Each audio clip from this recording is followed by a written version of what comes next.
जब भी हम जगत को बांटेंगे तो वासना का जन्म होगा। सिर्फ अन्न बटे जगत में वासना का जन्म नहीं होगा। या तो हम कहते हैं संसार और मोक्ष, या हम कहते हैं शैतान और ईश्वर। तब हम कहते हैं शैतान बुरा है और ईश्वर भला है। तो सारे संसार की जो बुराई, हमें जो बुराई मालूम पड़ती है, वो हम शैतान पर थोप देते हैं, और जो भी हमारी धारणा में भलाई है वो हम परमात्मा पर थोप देते हैं। तब शैतान से बचना है और परमात्मा को पाना है, लेकिन वासना पैदा होगी। जहां चुनाव है वहां वासना से छुटकारा कैसे होगा? सिर्फ अचुनाव में, चॉइसलेसनेस में वासना गिर सकती है, उसके पहले वासना नहीं गिर सकती।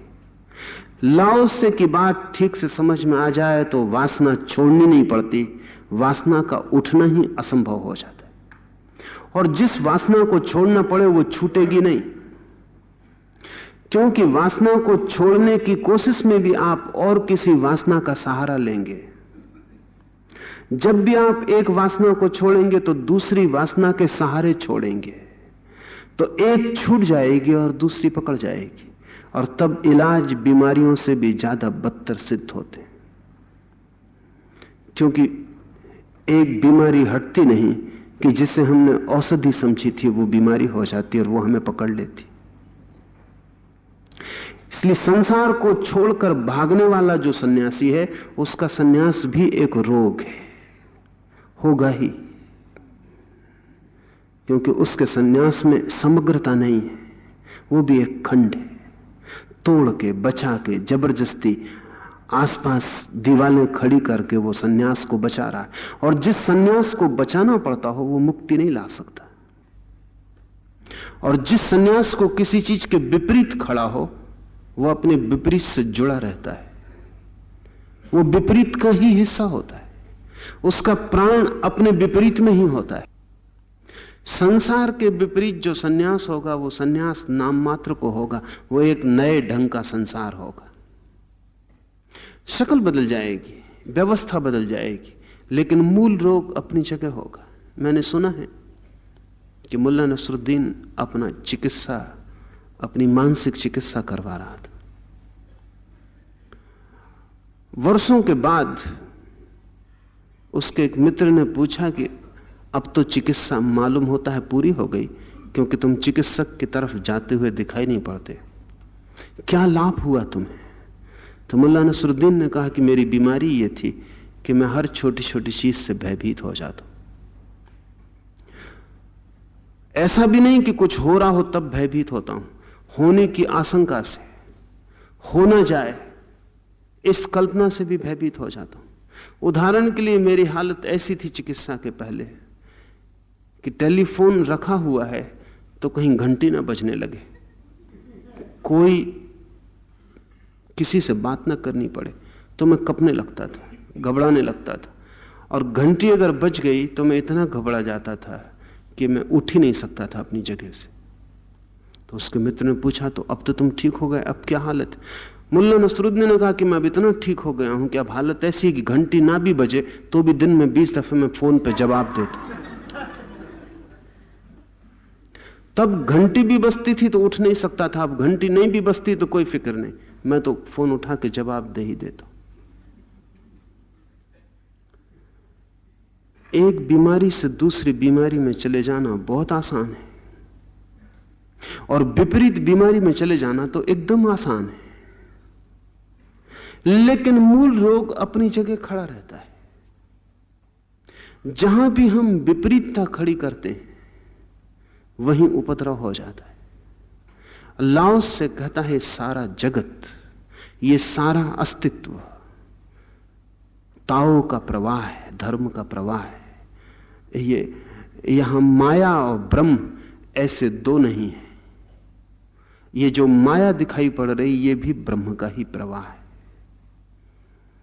ऐसा कहना ठीक नहीं कि परमात्मा कण कण में है, कण कण परमात्मा है।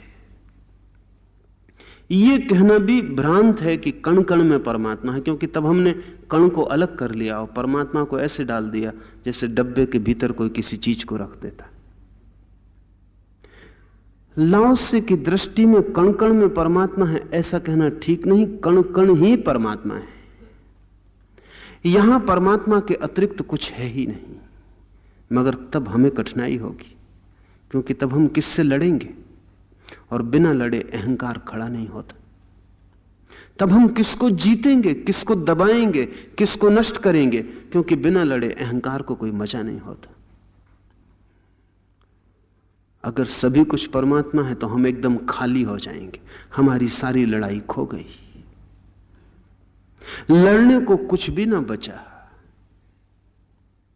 और हम चाहते हैं कि लड़ने को कुछ बचे, क्योंकि लड़ने में ही हमें पता चलता है कि हम हैं।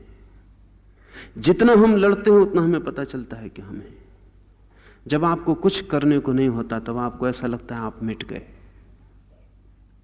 मनस्विद कहते हैं कि लोग जैसे ही अपने काम से रिटायर होते हैं उनकी 10 वर्ष उम्र कम हो जाती, क्योंकि लड़ने को कुछ नहीं बचता। ये जान के आप हैरान होंगे कि कुंवारे लोग कम जीते हैं बजाय पतियों के, क्योंकि उनको लड़ने को कुछ नहीं होता। ये पश्चिम में जब अभी इस सब की गणना चलती थी तो वो बहुत चकित हुए। वो सोचते थे कि कुंवारा आदमी ज्यादा जीना चाहिए, क्योंकि कोई झगड़ा नहीं, कोई झंझट नहीं, पत्नी बच्चे का उपद्रव नहीं। लेकिन वो जल्दी मर जाते, क्योंकि वो झगड़ा झंझट जो है वो जिलाए रखता है। उससे लगता है मैं भी हूं। कभी जीतते हैं कभी हारते हैं, लेकिन दांव चलते रहते हैं और आदमी टिका रहता है। अगर आपको लड़ने को कुछ भी नहीं है तो आपको लगेगा आप खो गए। लड़ाई से जैसे ईंधन मिलता था। गैर विवाहित लोग ज्यादा विक्षिप्त होते हैं बजाय विवाहित लोगों के। नहीं होना चाहिए ऐसा, क्योंकि विवाहित आदमी कैसे विक्षिप्त होने से बचता है, यही चमत्कार है। लेकिन गैर विवाहित लोग ज्यादा मानसिक बीमार होते हैं बजाय विवाहित लोगों के। क्या होगा कारण? मनस्विद कहते हैं वो जो संघर्ष है उससे उनके अहंकार को शक्ति बनी रहती। रोज रोज लड़के वो अपने को निखारते रहते, ताजे बने रहते। लड़ने को कुछ नहीं होता, आदमी ढीला पड़ जाता, सुस्त हो जाता। आप देखते हैं जब कभी युद्ध होता है तो मुल्क में कैसी जान आ जाती, कैसा हर आदमी तेजी से चलने लगता है और हर आंख में चमक मालूम होती। लोग मर रहे हैं और मुल्क में तेजी की लहर दौड़ जाती। क्या कारण होगा? वो जो संघर्ष है वो आपको खबर देता है कि आप भी जिंदा हैं, आप भी कुछ कर सकते हैं। जब कुछ संघर्ष नहीं तो आदमी खाली हो जाए, फिर उसे लगता है कि मैं हूं या नहीं इसका भी पता नहीं चलता। अपनी आइडेंटिटी, अपना तादात्म्य खोजना मुश्किल हो जाता है। इसलिए सारा जगत प्रतियोगिता में लगा रहता है। सच्ची प्रतियोगिता नहीं तो हम झूठी प्रतियोगिता भी खड़ी कर लेते हैं। अडोल्फ हिटलर ने अपनी आत्मकथा मेन कैंप में लिखा है कि अगर युद्ध ना भी हो रहा हो तो भी किसी मुल्क को अगर जवान रहना हो तो युद्ध की आशंका को बनाए रखना चाहिए कि युद्ध होने वाला है, कि युद्ध होने वाला है। इस आशंका को तो बनाए ही रखना चाहिए अगर मुल्क को जवान रहना हो।